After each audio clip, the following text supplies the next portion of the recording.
Palestine സ്വതന്ത്ര രാജ്യമാകുമോ അതോ ആകില്ലേ? അഥവാ സ്വതന്ത്ര രാജ്യമായാൽ നാടിനെ ആര് നയിക്കും? സമാധാനം ആഗ്രഹിക്കുന്ന എല്ലാവരും ഒരുപോലെ ചോദിക്കുന്ന ചോദ്യമാണത്. 2023 ഒക്ടോബർ 7-ന് യഹിയ സിൻവാറിന്റെ നേതൃത്വത്തിൽ ഇസ്രായേലിലേക്ക് ഹമാസ് നടത്തിയ കനത്ത ആക്രമണമാണ് 23 മാസങ്ങളായി ഗാസയിൽ തുടരുന്ന വംശഹത്യയിലേക്ക് നയിച്ചത്. ഇത് സമീപകാല ചരിത്രമാണ്. പലസ്തീൻ ഇസ്രായേൽ സംഘർഷങ്ങൾക്കും ക്രൂരതകൾക്കും ഒരു നൂറ്റാണ്ടിലധികം പഴക്കമുണ്ട്. എന്തായാലും ഇപ്പോൾ ഗാസയിൽ നടക്കുന്ന ക്രൂരത ഇനിയും തുടരാനാവില്ലെന്നും സ്വാതന്ത്ര്യവും സമാധാനവും മറ്റു മനുഷ്യരെ പോലെ പലസ്തീൻ ജനതയും അർഹിക്കുന്നുവെന്ന് ലോകരാജ്യങ്ങൾ പ്രത്യക്ഷമായി തന്നെ പറഞ്ഞു തുടങ്ങിയിട്ടുണ്ട്. ഒരു പടി കൂടി കടന്ന് ബ്രിട്ടനും ഫ്രാൻസും കാനഡയും ഓസ്ട്രേലിയയും അടക്കമുള്ള 12 രാജ്യങ്ങൾ പലസ്തീനെ സ്വതന്ത്ര രാജ്യമായി അംഗീകരിച്ചിരിക്കുന്നു. 140-ലധികം രാജ്യങ്ങൾ പലസ്തീന് പിന്തുണ അറിയിച്ചിട്ടുമുണ്ട്. മറുവശത്ത് അമേരിക്ക, ഇസ്രായേൽ, അർജന്റീന തുടങ്ങിയ 10 രാജ്യങ്ങളും. ഈ സാഹചര്യത്തിലാണ് നമ്മൾ തുടക്കത്തിൽ ചോദിച്ച ചോദ്യം പ്രസക്തമാകുന്നത്. പലസ്തീൻ സ്വതന്ത്ര രാജ്യമാകുമോ അതോ ആകില്ലേ? അഥവാ സ്വതന്ത്ര രാജ്യമായാൽ നാടിനെ ആര് നയിക്കും? എന്തായാലും സ്വതന്ത്ര രാജ്യമായാൽ ഹമാസിന്റെ ആധിപത്യം തകർത്ത് ഭരണം കൈക്കലാക്കാനുള്ള നീക്കം പലസ്തീൻ അതോറിറ്റി തുടങ്ങിക്കഴിഞ്ഞു. അതിന്റെ ഭാഗമാണ് ഹമാസിനെ തള്ളിക്കൊണ്ടുള്ള പലസ്തീൻ അതോറിറ്റി പ്രസിഡന്റ് മഹ്മൂദ് അബ്ബാസിന്റെ പ്രസ്താവന. ഹമാസും അവരുടെ ചെറു സായുധ സംഘങ്ങളും നിരായുധീകരിക്കണമെന്നും പലസ്തീൻ അതോറിറ്റിക്ക് മുന്നിൽ കീഴടങ്ങണമെന്നുമാണ് മഹ്മൂദ് അബ്ബാസ് ആവശ്യപ്പെടുന്നത്. ഗാസയുടെ നിയന്ത്രണത്തിൽ ഹമാസിന് ഒരു പങ്കും വഹിക്കാനില്ലെന്ന് പറഞ്ഞ അബ്ബാസ് 2023 ഒക്ടോബർ 7-ന് ഹമാസ് നടത്തിയ ആക്രമണത്തെയും തള്ളിപ്പറഞ്ഞു.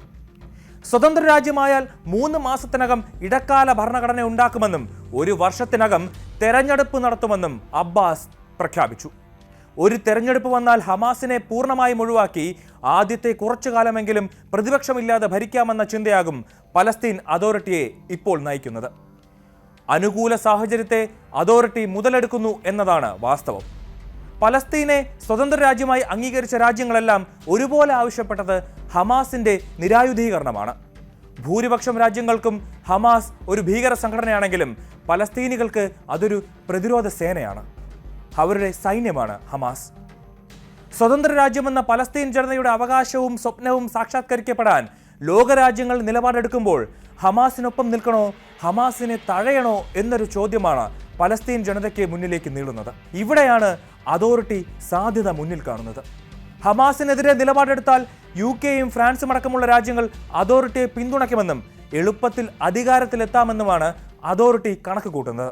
ഇസ്രായേലിന്റെ പുതുവർഷ ദിനമായ റോഷ് ഹഷാനയിൽ ജൂത സമൂഹത്തിന് ആശംസ നേർന്നതും അതോറിറ്റിയുടെ നയതന്ത്ര നീക്കമായി കാണാം. പലസ്തീനകത്തും എതിർ ശബ്ദം ഉയർന്നതോടെ ഹമാസ് എന്ത് നിലപാടെടുക്കും എന്നത് നിർണായകമാണ്. എന്നാൽ ഹമാസ് കീഴടങ്ങരുതെന്നാണ് ഇസ്രായേൽ പ്രധാനമന്ത്രി ബെഞ്ചമിൻ നെതന്യാഹുവും സംഘവും ആഗ്രഹിക്കുന്നത്. ഒരുപക്ഷെ ഹമാസ് നിരായുധീകരണത്തിന് സമ്മതിച്ചാൽ ഇസ്രായേലിന് ലോകരാജ്യങ്ങളുടെ സമ്മർദ്ദത്തിന് വഴങ്ങി പലസ്തീനെ സ്വതന്ത്ര രാജ്യമായി പ്രഖ്യാപിക്കേണ്ടി വരും. സ്വപ്നത്തിൽ പോലും പലസ്തീന് സ്വാതന്ത്ര്യം ലഭിക്കുന്നത് നെതന്യാഹുവിന് സഹിക്കില്ല. വെടിനിർത്തൽ ചർച്ചകൾ പുരോഗമിക്കുമ്പോൾ ഖത്തറിലേക്ക് ആക്രമണം നടത്തിയതും ഗാസയെ സ്വതന്ത്രമാക്കാൻ നെതന്യാഹു ആഗ്രഹിക്കുന്നില്ല എന്നതിന് തെളിവാണ്. ഈ സാഹചര്യത്തിൽ ഹമാസ് നിരായുധീകരണത്തിനും ബന്ദികളെ മോചിപ്പിക്കാനും തയ്യാറായാൽ ഇസ്രായേലിന് മേൽ യുദ്ധം അവസാനിപ്പിക്കാനുള്ള സമ്മർദ്ദം കനക്കും. ഇസ്രായേൽ ഒറ്റപ്പെടാനുള്ള സാഹചര്യം വരെ വന്നു ചേർന്നേക്കാം.